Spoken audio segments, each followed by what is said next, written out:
Notre Dame is number one. Notre Dame with a miracle win as the He's going in. Notre Dame has scored. Good day and welcome to the University of Notre Dame Brian Kelly conference call. To ask a question, please press star 1 on your telephone keypad. If you're on a speakerphone, please make sure your mute function is turned off to allow your signal to reach our equipment. Once again, that is star 1 to ask a question, and we'll pause for just a moment to allow everyone to signal for a question. We'll take our first question from Eric Hansen from the South Bend Tribune. Hey, Coach, I wondered if you could fill us in on Everett's status kind of the day after he got his bell rung. Yeah, he had a concussion, and so he's going through the steps, the protocol that we have. He was still a bit symptomatic today, so he'll go through his cognitive testing tomorrow, and we expect that if all things move in this direction, that he should be cleared by Tuesday. Okay, and if he's not cleared by Tuesday, I would assume Tommy moves to the top of the line, and that's kind of your plan there? Yeah, certainly if he's not able to go or is not cleared, then Tommy and Andrew Hendricks would be our quarterback situation. But talking to Dr. Moriarty, who's one of the lead guys in concussions, he felt pretty confident that he'd be cleared by Tuesday. Wondered if you could talk about Sierra, what you're seeing from him, but also you've got three guys that are really giving you a lot of different skill sets in that running back picture. Can you also kind of fan out and talk about that a little bit? Certainly, we value all of those backs and what they can do to help in the running game, and certainly, as you know, Theo had a very, very good game catching the ball for us, made two great catches that helped us win the football game. So it's not only running the ball, it's the ability to catch the ball coming out of the backfield as well, and that's been the change this year from last year in terms of the complete running back. And Sierra is getting better at that each and every week, and again, I think all three of those guys are continuing to work on being the complete back.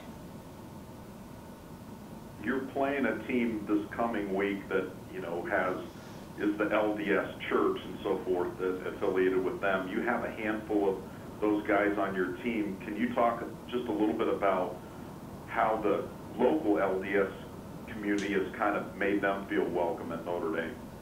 Oh, I can agree with that wholeheartedly in terms of just how they have taken in our players, and Manti and Kona in particular, and Chris Badger, all of them have felt very comfortable in the community. I don't know what that dynamic is, but it just seems that there's a reaching out that has taken place in their time here, and it's made it, I think, a great transition for those kids.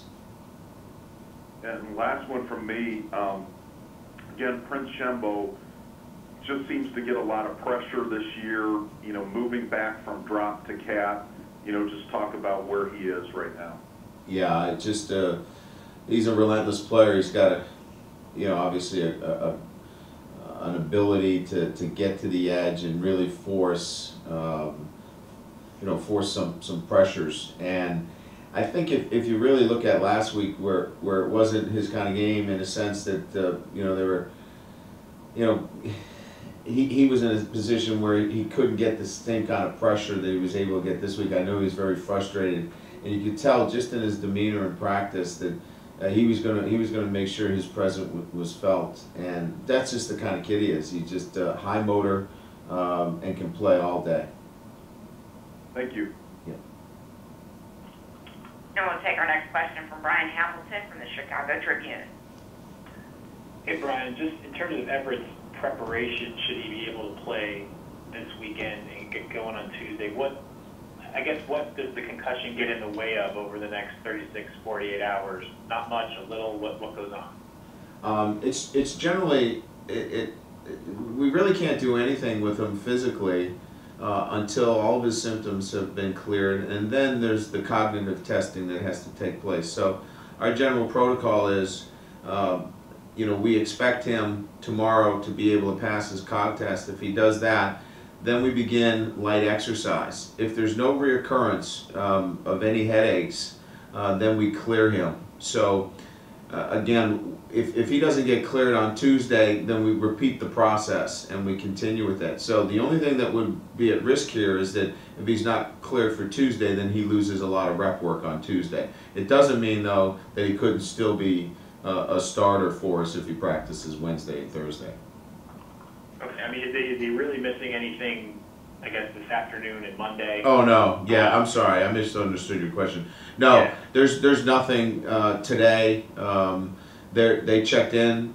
He checked in with the doctors. He's done for the day. And then, of course, the good thing is they don't have classes this week. So he'll have nothing. He'll have nothing of an assignment other than at 3 o'clock we'll have a team meeting. Okay. The BCS rankings come out for the first time officially tonight. Everybody who's much better at math than me seems to think you guys are going to be in the top 5, is the consensus. What kind of, I guess, does that resonate at all at this point, just being in that position? And I know there's a whole week-to-week, long way to go thing, but when you're a top 5 BCS team at this position, how does that resonate, do you think?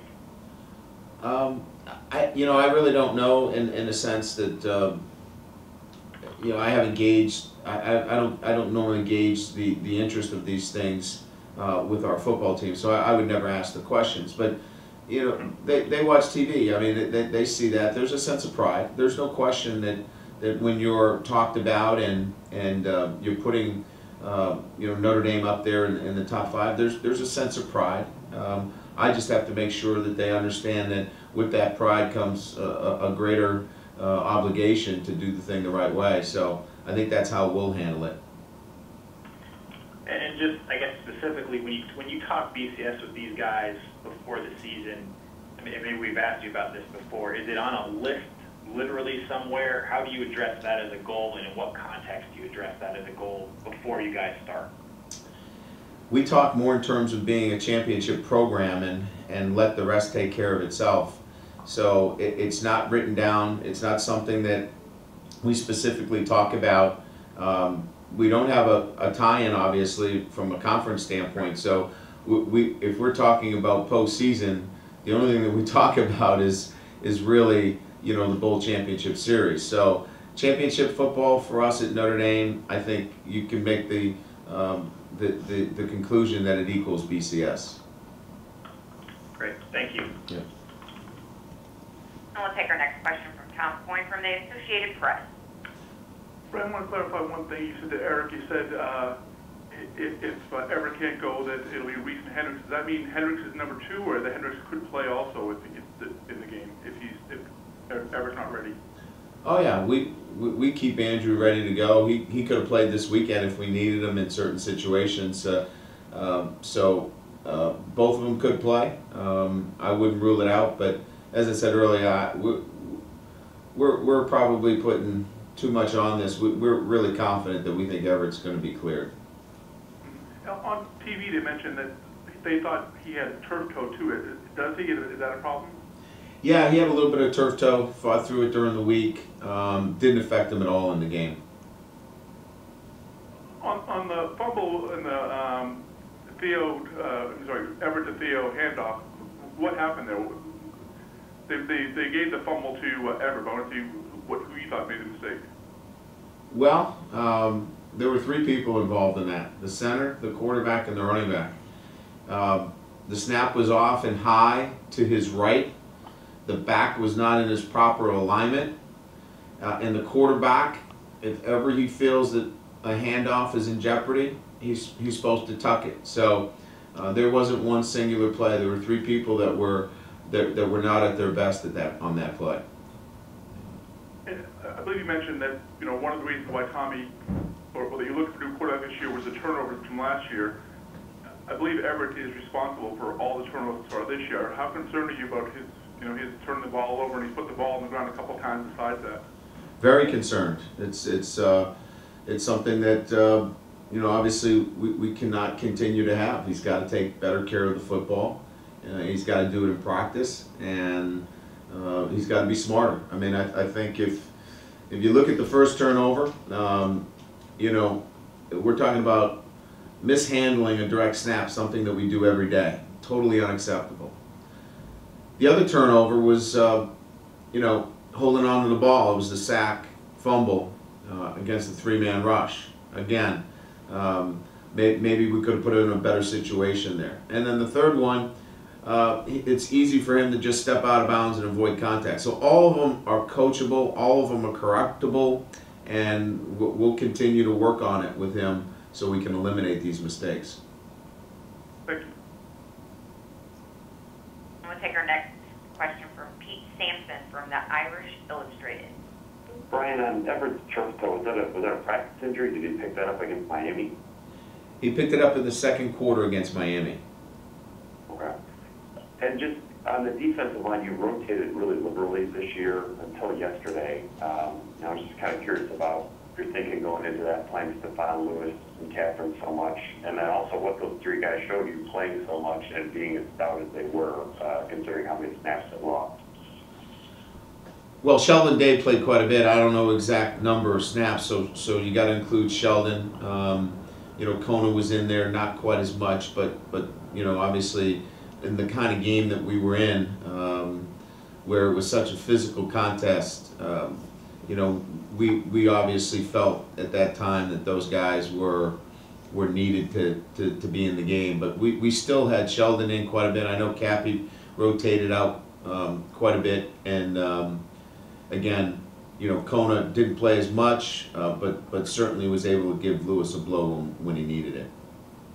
I guess maybe that question should have been more about Stephon in the game that he played, both in terms of the block and then just kind of how disruptive he was against a very physical smash mouth team in a game that he wasn't able to experience last year. Exactly. I think, yeah, if you focus on Stephon particularly, he obviously the bigger the stage, the great players step up, and he played as hard as we've seen him play all year. You know, just physically banging in there, putting pressure, never taking a play off on obviously a field goal situation.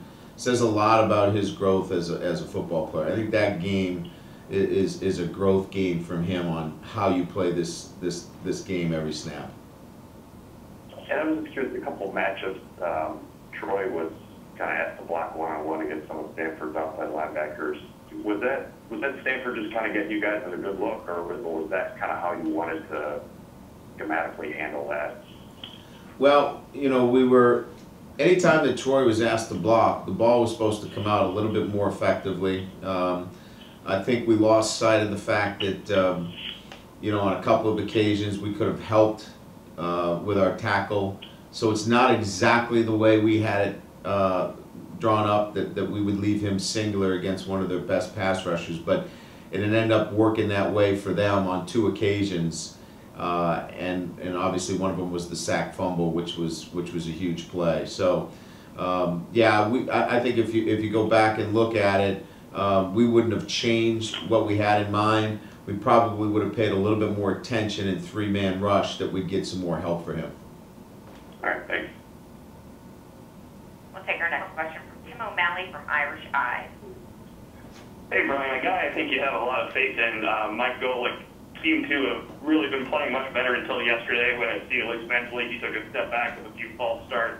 How do you approach kind of improving in practice for a week for a fifth-year guy as opposed to maybe a younger player?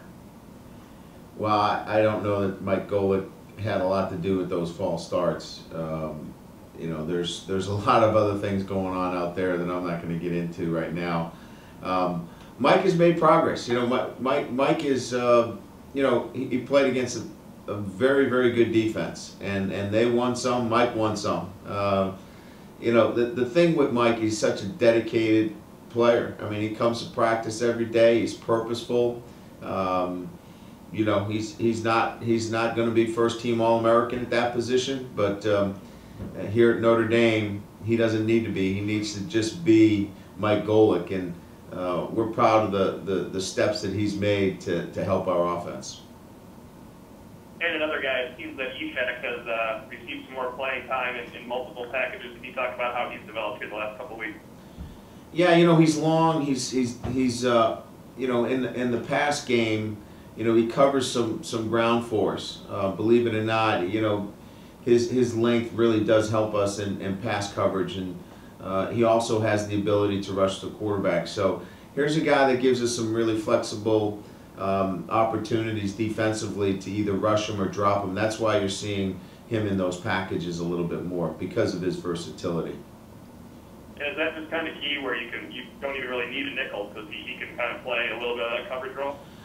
Well, I wouldn't say we don't need the nickel as much as what we're able to do is disguise some of the things. So we do play with the nickel too on the field. He just gives us an opportunity to sloop him into coverage when it looks like he's rushing, and it takes a pretty good player to be able to do that. Thanks, Coach. Yep.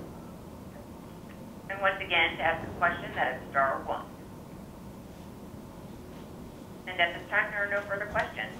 Great. All right, thanks everyone. We'll have a transcript on our website later this afternoon.